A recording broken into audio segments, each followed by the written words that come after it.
Hello everyone. Happy Trans Rights Readathon. We're gonna see how vlogging works because I'm sick. My kids are sick.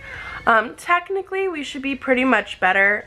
I have strep and my throat is getting better, but like talking too much hurts. Swallowing still hurts. They had ear infections and pink eye, so we're all still on antibiotics. Have to take it twice a day. But I've been in a reading slump, partially from being sick and partially because we went to Legoland recently, and I think that's where we got all of our sickness. You know, great times. We had a great time, but we came home sick. I threw out my TBR.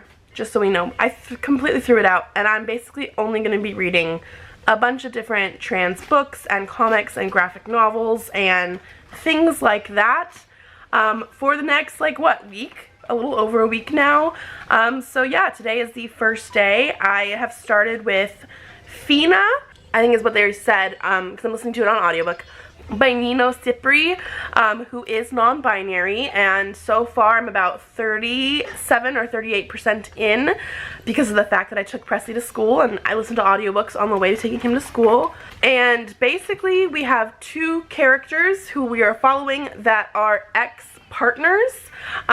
One is non-binary, who is sort of more of like a side character, like not the main character, and then one is a girl and she is our main character.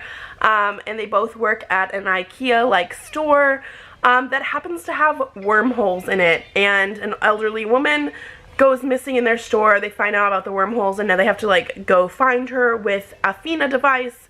So yeah, that's where I'm at. It's a very interesting concept. I'm excited to see where it's going to go.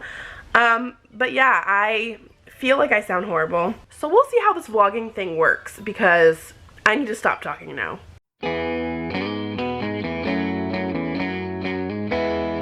Is it good? You like it, Elliot? Yeah.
Okay, so it is much later. It's like almost 4:30.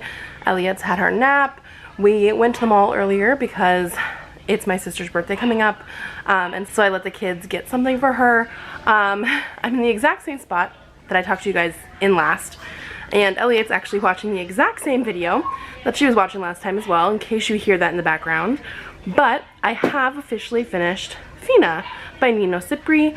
I think I'm gonna give it a solid 4. It is a very short book. Like, I literally listened to it on the drive to Presley school and back, then to Presley school to pick him up, from Presley school to the mall, and from the mall back home, and I only had like 4 minutes left of it when I got home, so I finished it, obviously.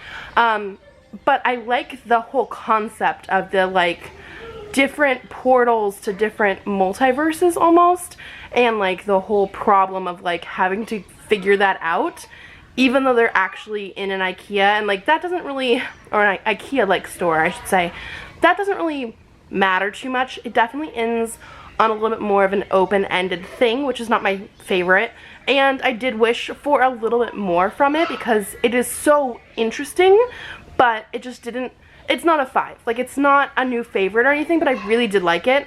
I know there's a sequel called Defect. I don't know if it's a direct sequel, or a companion type of thing. But so I really did like this one. I did also want to say, I don't know if I mentioned it earlier, none of us are contagious anymore. We are all still on antibiotics, but that's part of the reason we waited so long to go to the mall, because my sister, actually her birthday's in like 2 days, is because of everything that was happening. We couldn't leave the house. Today is like the second day of school that Presley's had this whole week, and Dad took him yesterday, who was not contagious, you know what I mean? So like, we are being very precaution forward, but just in case I didn't specify that earlier, we did go out and do stuff after school today, but it's because none of us are contagious anymore. We're on the antibiotics, but we're no longer contagious. No fevers, no other symptoms. So yeah, first book done in one day. Like I mentioned before, I do also have some comics and graphic novel type things. One is a fiction, like a YA graphic novel. One is a collection of short stories. It's an anthology collection that I do believe is actually nonfiction based on personal experiences from trans and non-binary folk. And I think I'm going to be reading one of those next. I haven't picked which one, so I have not specified it here, but I'm on a roll with these shorter books, or at least I'm hoping to get on a roll with these shorter books, because I do have a couple other like actual full-length novels I would like to read as well. But I mean, like, today's the first day of like, what, an 8 or 9 day readathon, so crossing my fingers, we're gonna read another one today. Okay, so it is the next day. Throat is definitely feeling better, but like I can't talk for very long periods of time.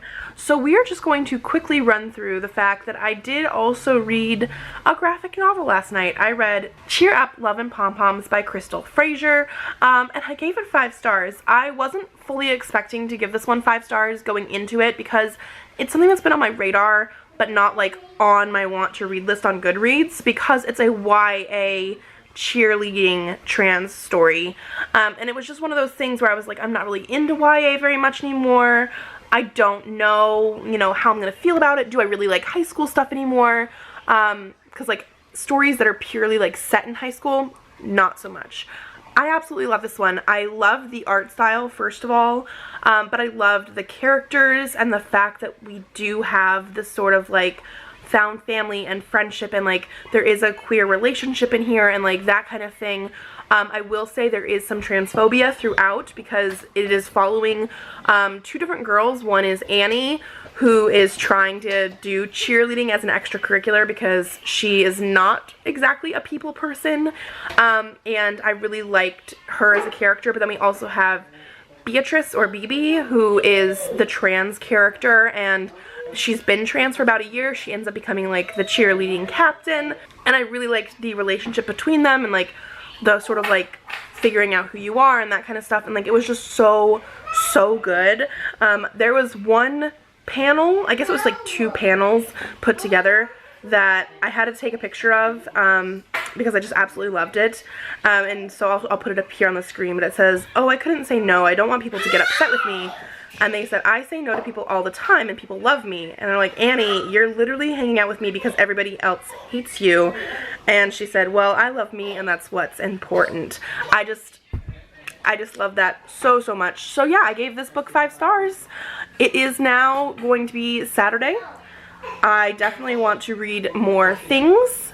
I have 1 physical book, and everything else is audio or ebook or that kind of thing. So I don't know what I'm going to read yet. I will come back when I know.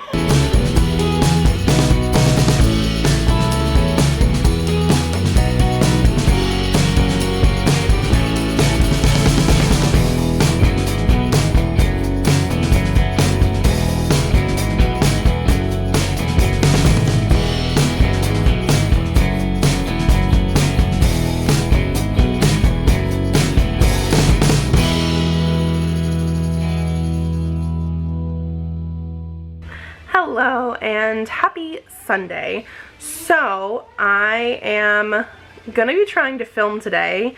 First time in a while, especially first time after having strep. My tonsils have gone down a lot, because that was my biggest thing, I think, was like talking too much would just hurt everything, even after swallowing wasn't as bad. I think we're getting better. But because of that, I didn't actually really update you guys at all yesterday. I have started reading 2 more things for the Trans Rights Readathon, and they're both like anthology collection type of things. So the first one that I've started is Transmogrify, which is a short story collection. I think it's all YA. I've read the first 2, mostly because I started this one yesterday during Elliot's nap. I didn't want anything too big. I just wasn't in the headspace for that. So I did read 2 short stories from this.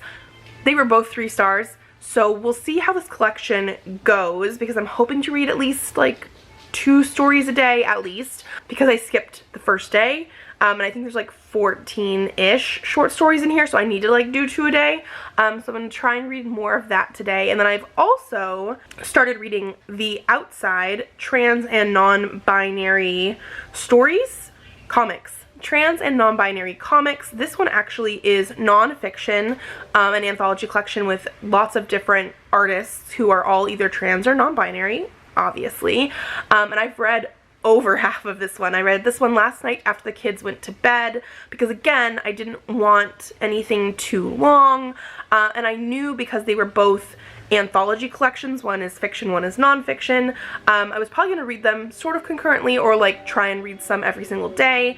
I'm probably going to end up finishing this one today because of the fact that I'm already halfway through, and it's comics. It's non-fiction. I read something similar to this earlier this month, last month in February, during a vlog. I read Sensory, which was an anthology collection of, again, non-fiction personal life experiences of people that are autistic. This one is, again, non-fiction personal life experiences of people that are trans or non-binary, and I just like that format of being able to read short comics about it, but still getting the actual experiences and emotions that these people have. And so far, so good. I'm really enjoying this one. So like I said, I will probably finish it today. I do have a couple other books that are like longer that I do want to read. I just didn't want any of that yesterday. So that's the update for now. I'm going to be trying to film in just a little bit. Short videos for now, because just in case talking too much ends up hurting. That's my update.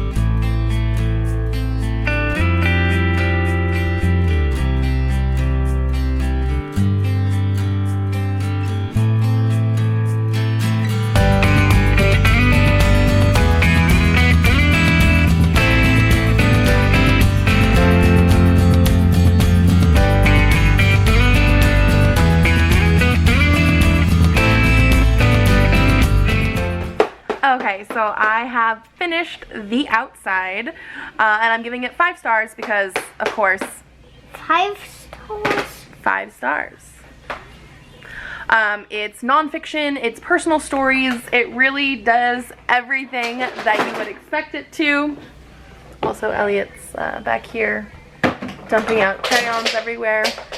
Yeah, does everything that you would expect it to in the whole, like, personalized stories of figuring out they're trans or non-binary. Because of this, we do have a lot of talk in multiple stories of like, oh, I was assigned this gender at birth and then I realized later, or there's pictures of stuff like how they illustrate this, but it's all very like them discovering themselves, very personal that way. I want to say there was maybe one, at least one right now. There might have been one last night, but I think it was maybe just like one where it has some like very blatant transphobia stuff in there, but most of them are very uplifting. And so yeah, I just really like this because it is like autobiographical short comics, and so yeah, I had to give it 5 stars.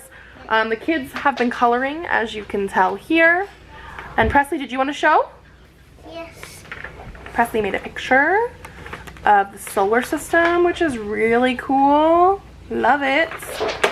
And sure. And then Elliot's just been, you know, 1.5-year-old scribbles. And then this is Presley's other one.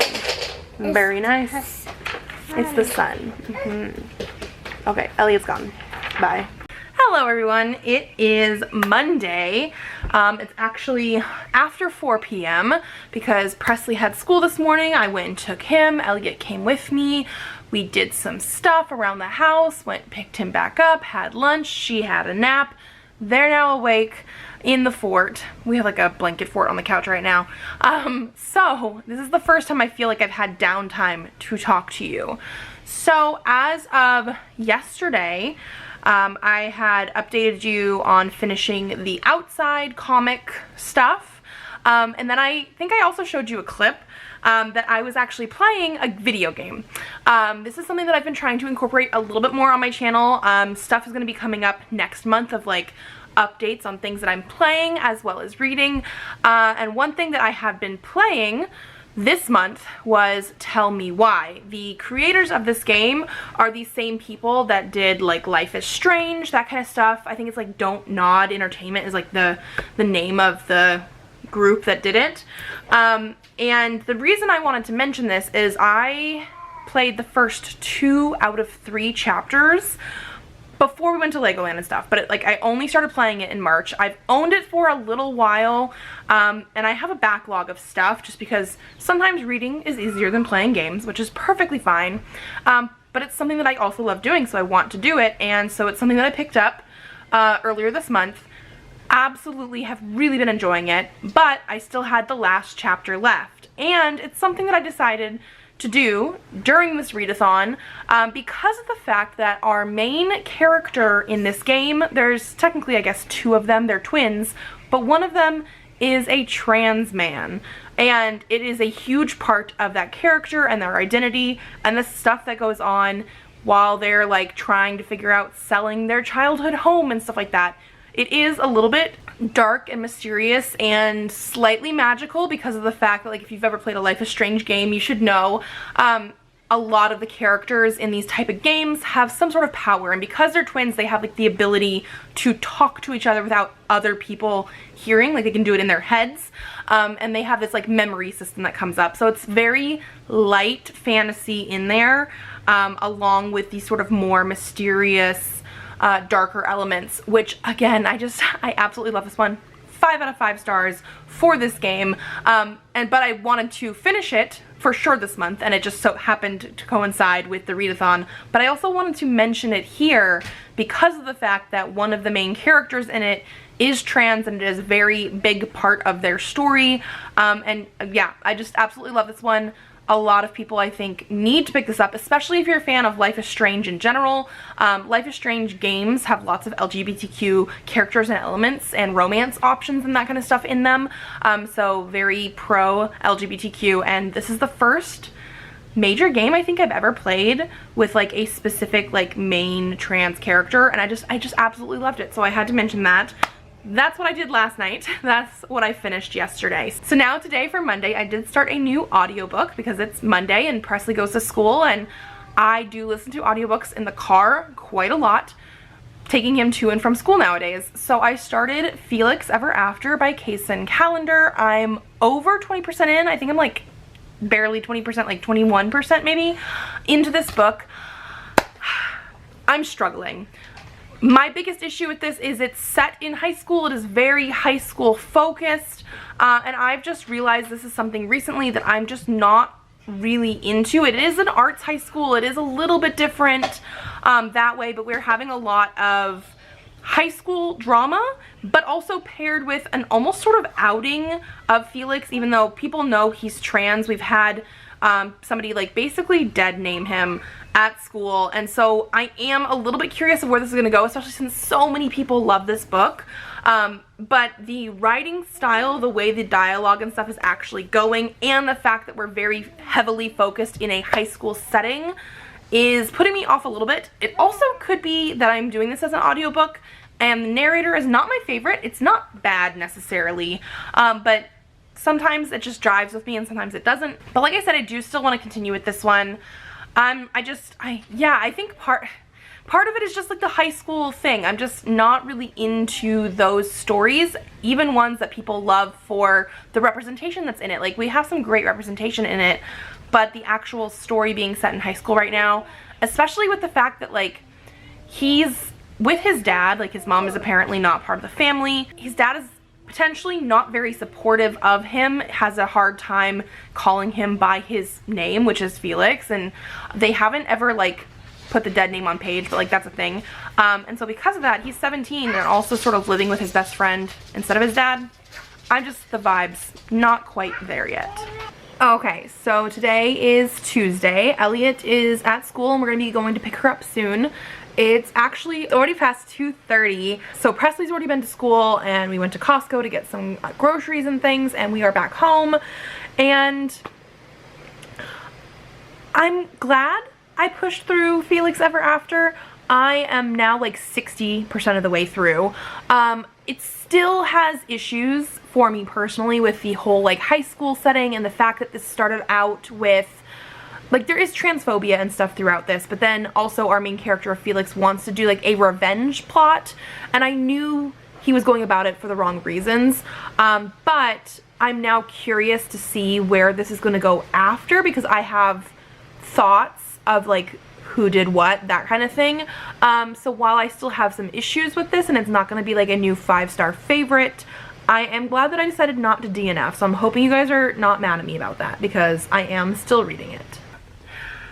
Oh, I'm so sweaty right now. I just folded laundry, but I think because we're in Arizona and it's starting to get hotter, the air conditioning inside is just not feeling like it's cutting it right now. But happy Thursday. I did not film anything yesterday because it was Wednesday. Both kids were home and we were just sort of chilling out, hanging out. I did get some reading done. I actually read Beauty's Beast by St. Lin a little bit Tuesday night before bed, and then I finished it Wednesday morning. It was only like 102 pages, took me maybe about an hour. This is the third and I think final one so far in the Black Trans fairy tales that this author does. This is a pen name of Tammy Veldura, who is non-binary, and every single main character in these stories are trans feminine. I absolutely loved Cinderella, which I think I read last year for the Trans Rights Readathon. I read Mermaid, which is book 2 near the end of last year. I gave it a 3 stars. And I'm giving Beauty's Beast a 3-star as well. I don't know what it is, what the difference really was between Cinderella, which I loved, 5 out of 5 stars, and these other 2 retellings. I think part of it is that Cinderella was a retelling, but it was a really nice twist on Cinderella because of the fact that Cinderella was trans, and I really liked that. It also had a sapphic romance. Mermaid was deviating a little bit too much from the original fairy tale, where it felt like it should have been a whole new thing and expanded upon, because these are all very short novellas. And then Beauty's Beast played too close into the fairy tale for me. Like, it was just, it's so weird. It's so weird to talk about it like this.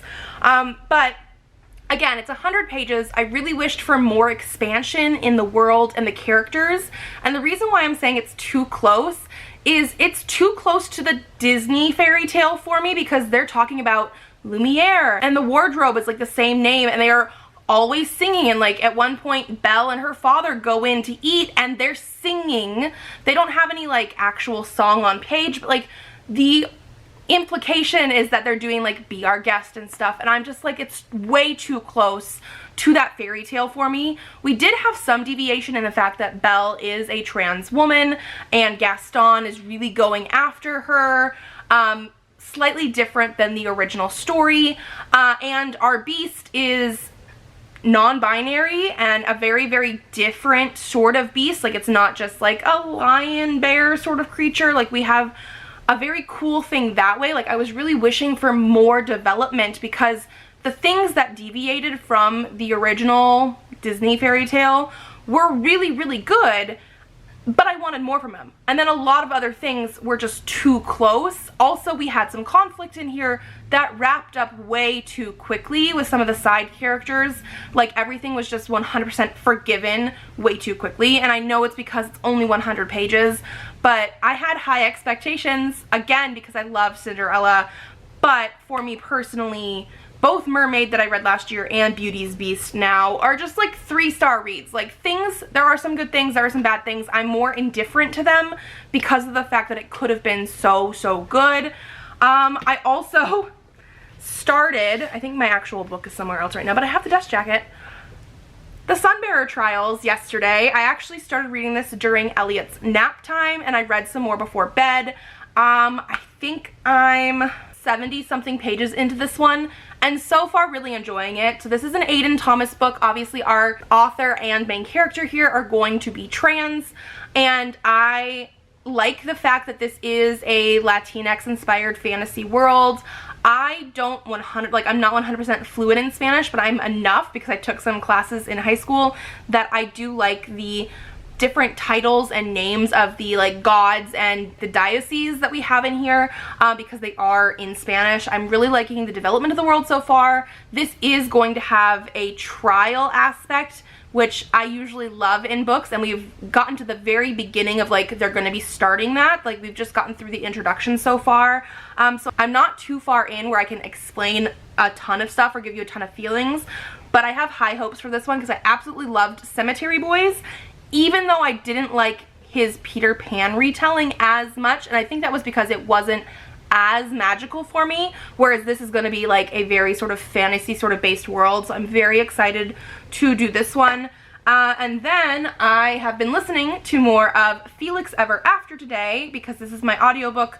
I listened to it in the car on the way to dropping Presley off to school, and I was just listening to it while I was folding laundry, and I'm like 91% of the way through. I have only like 20 more minutes left because of the fact that I am listening to it on 2x speed, and it's not going to be a new 5-star, I will tell you that. We do have a little bit left to go through, but it's very high school. I'm loving the representation, and I'm loving the discussions that people are having in here around trans identities, non-binary, demi-boy, like who are you, relationships, all that kind of stuff. However, the fact that it started off with so much deception at the beginning, and the fact that we've turned into like a love triangle situation, things that I'm just like personally not as into, yeah, and the fact that we had the outing and stuff like that, like I'm liking a lot of it, but I'm also not liking a lot of it, if that makes sense.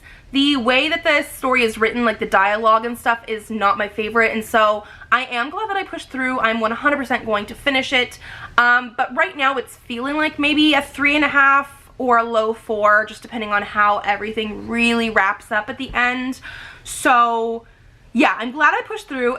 The reason I pushed through is because it was my audiobook for this readathon, and I don't have any more audiobooks right now for this month.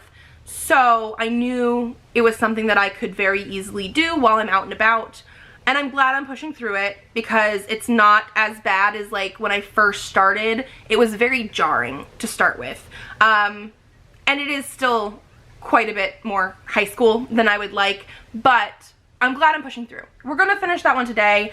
I'm going to read more of the Sunbearer Trials as well, and oh, I need to also say I am dropping Transmogrify, the anthology short story collection that I was reading, off of this TBR, off of this readathon, because I stopped reading it. I only read those first 2 stories that I mentioned that were both 3 stars. Nothing horrible, but I think because I had other things to read, it was just not a priority, and then because those things were only 3 stars, I never really had the interest in picking them up, even though I know it's an anthology. The next story is by a completely different author.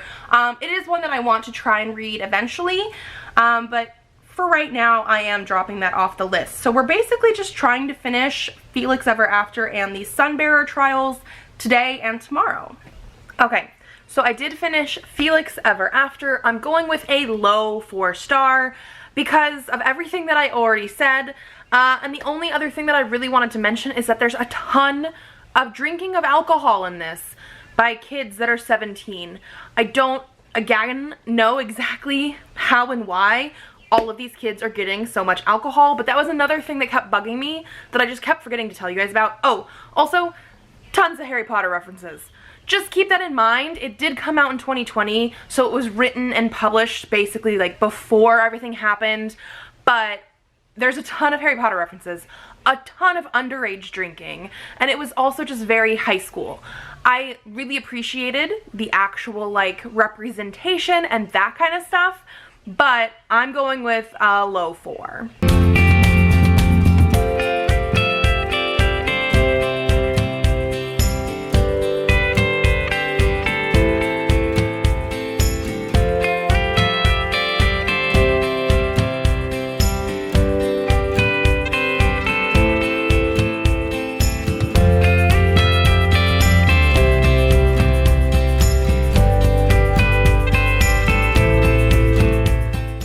Okay, and so yesterday was the last day of the Trans Rights Readathon, and I did actually finish one more book before I went to bed last night, which is going to be the Sunbearer Trials by Aiden Thomas.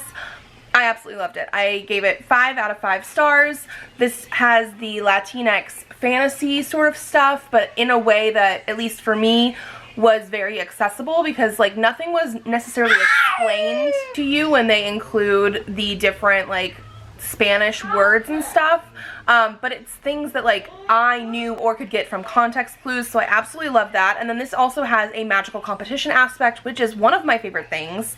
I will say that they did have like a sort of reveal of like what exactly is happening, because this is a duology, so obviously it wasn't 100% just the magical competition aspect. We had more going on, especially near the end, and so we had a more of a like a reveal for that, so that we now know there is a second book coming.